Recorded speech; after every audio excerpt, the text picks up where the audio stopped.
Hi guys, my name is Josh and welcome to WHIMS. And today, first of all, I want to say I hope you guys had a really wonderful Christmas and I hope you guys had a lot of fun and a lot of joy and a lot of interesting things going on that really occupied a lot of your time.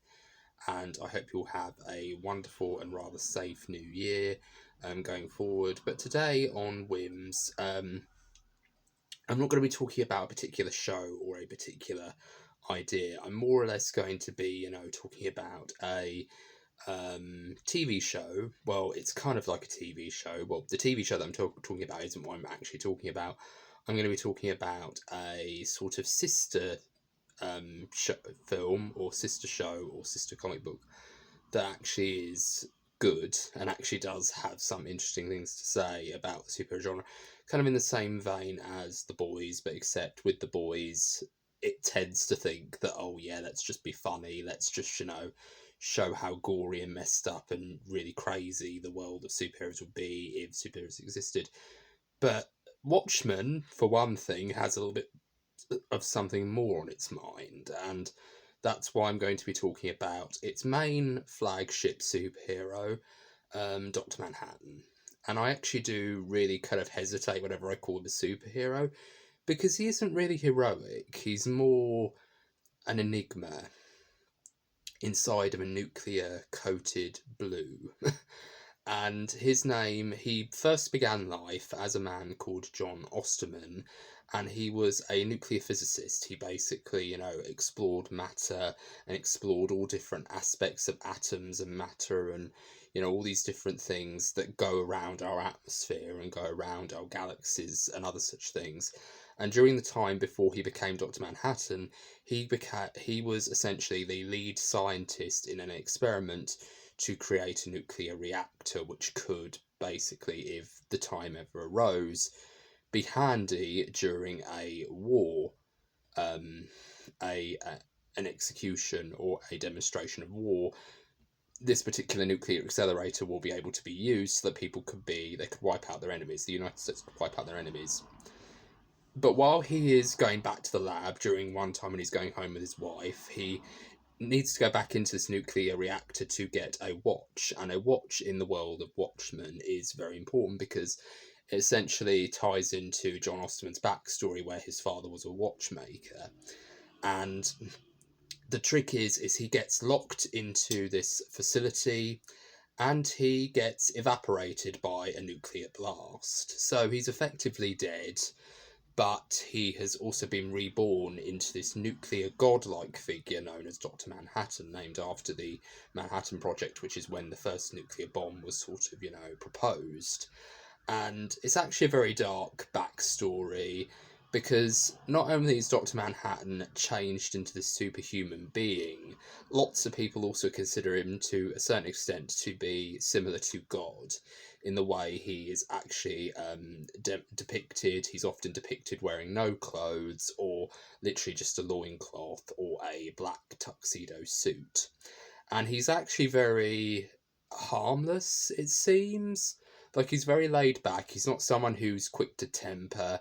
He very much is very calm whenever he discusses things. Even when he's in an argument with someone, he'll be very deadpan, very matter of fact, and he'll very much, just say things in a very calm manner. And it is quite unsettling in that respect because you don't know quite if he's genuinely thinking these things or whether that's just the way he's prone to being, because he can get angry. There is an instance in the film adaptation where he does get angry when an interview is getting interrupted, and it's basically to reveal that one of his ex-wives has come down with a severe case of cancer, and the whole entire idea is that everyone that he's ever loved has come down with this cancer and died. And when this is exposed in national television, a whole entire swarm of reporters overwhelms John to the point where he's literally just sort of stuck in between all these different reporters. And there's even a moment where he just screams, "I said, leave me alone." And it's such a shocking moment because we never hear Dr. Manhattan shout. That to hear him shout and get angry in that way is such a breakthrough. But what I really like about Dr. Manhattan is that he is literally the cautionary tale that every TV show, every comic book, even the introduction of The Boys, presents its thesis statement as, which is, what would it be like if superheroes actually existed? Wouldn't it be a messed up world? Well, in a way, it would, but at the same time, Dr. Manhattan is on the side of the Americans. He's on the side of, the more, technologically advanced society. He's, on the side of, at the time period in which this story takes place, he's on the more technologically advanced side. He helped them win the Vietnam War. So he's a very powerful being, and he's a very handy person to have on hand. But throughout the course of the story, there has been an overwhelming threat that both Russia and the United States are going to fall into a nuclear war, or into into a nuclear conflict. So they're both going to push their buttons because they both have the position of having nuclear power. They're both threatening to push the big red button on their desks and release these nukes. So Ozymandias, one of the characters of Watchmen, decides, well, wouldn't it be interesting if we actually pinned all this on one common enemy? So that way, instead of actually firing all the nukes at each other, we can fire all our best weapons and all our best resources on a common enemy, on a shared enemy, and that is Dr. Manhattan. But what I really like about this character, and what I think really kind of outranks him and the entirety of the characters in Watchmen in comparison to something like The Boys, which is where it tends to use a lot of its more darker elements to be more of a comedy, and it is a comedy, let's be perfectly honest. It does try to be more funny than anything else. It doesn't really say anything serious. It doesn't really make you think, okay, we're now talking about something serious here. And if it does, it's very difficult to read. And to me, I think with Watchmen, you know when things get serious, because the whole entire thing is a serious exploration of what would happen if superheroes existed. And what I really like about Dr. Manhattan in this particular series is that he is essentially a character who was once human, who was interested in the makings of matter, in the interest of making things like the clock faces that his father would put together in his old watchmaking shop. And he was interested in humanity, but now that he's become this godlike figure, he's now starting to lose that humanity. He's starting to become detached from that humanity because of the nuclear power that's in his veins. And it's such a beautiful character study. It's such a well-rounded character study as well.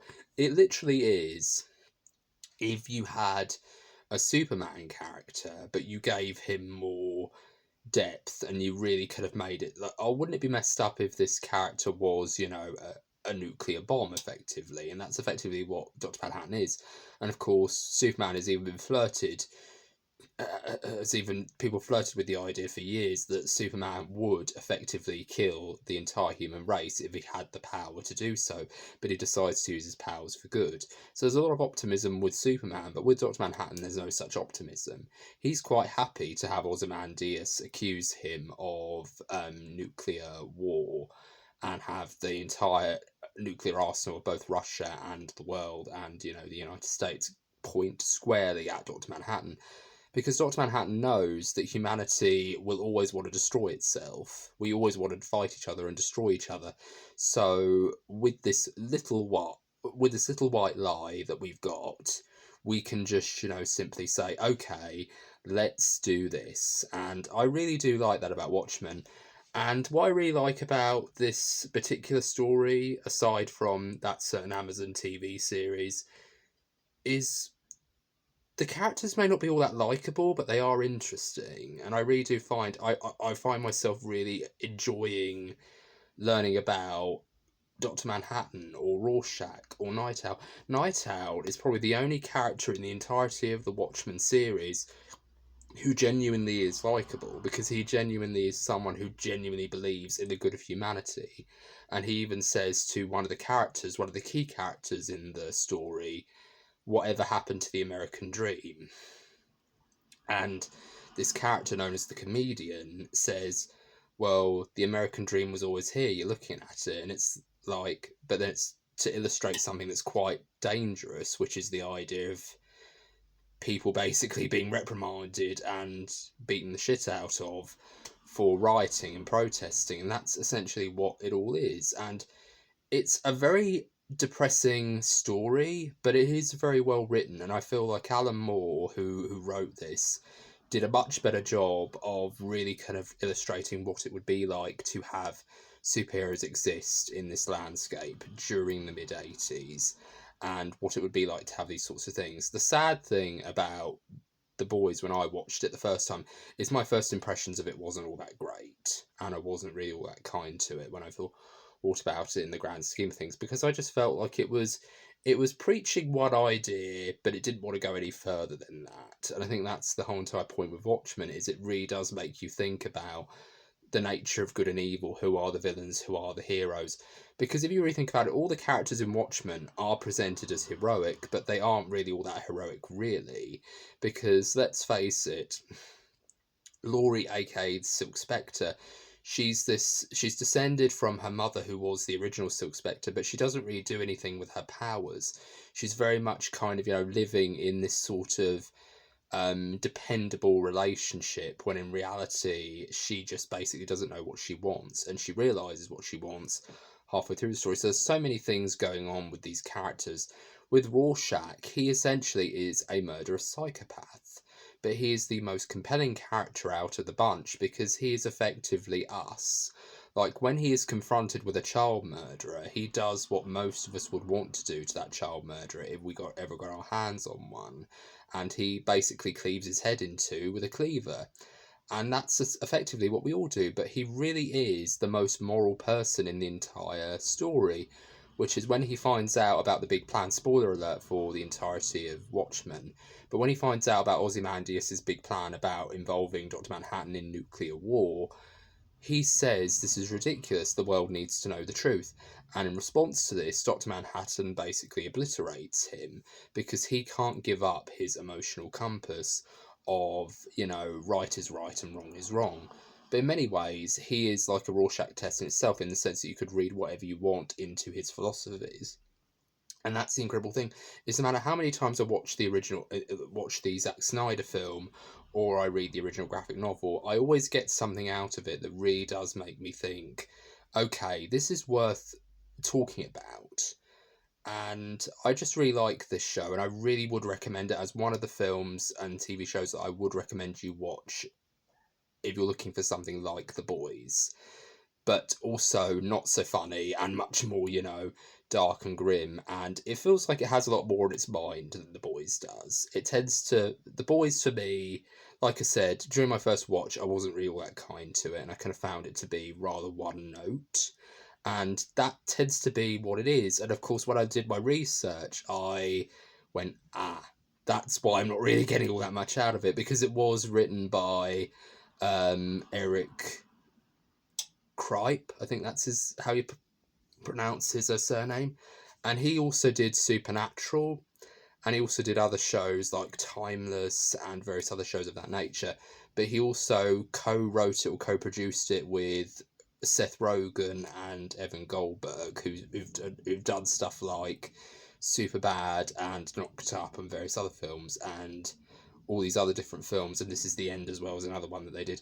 But I just feel like that kind of makes sense, because the entire tone of The Boys is effectively very Seth Rogen humour, where it's like very crude jokes, very dark comedy, very kind of, not very all that interesting, but you're gonna have a laugh either way. And that's effectively what it is. But I think if you're going to do something about superheroes, at least say something interesting. Don't just say, oh, wouldn't it be screwed up if superheroes actually really did exist? What is screwed up about it? What is the ideas behind it? And of course they do, but they don't really go anywhere else. They don't have any shining lights in this entire universe. And I suppose that's why people like it. We love our horrible characters. TV shows. We love our TV shows where horrible people are at the centre of it. But what I love about shows like Succession is Succession at least has the hook of, it's a family dynamic of rich assholes competing for the love of one guy who is their father. With It's Always Sunny in Philadelphia, is you're always watching this show from the point of view of really horrible people, but you're not laughing with them and their troubled philosophies, you're laughing at them. So what is the philosophy of The Boys outside of, oh, superheroes are really messed up if they really lived amongst us? And I want to hear your thoughts on that. Like, let me know in the comments what you think of this entire argument. Do you think it's worth having, or do you think it's, completely worthless and you should just enjoy the show for what it is? Let me know what you think in the comments.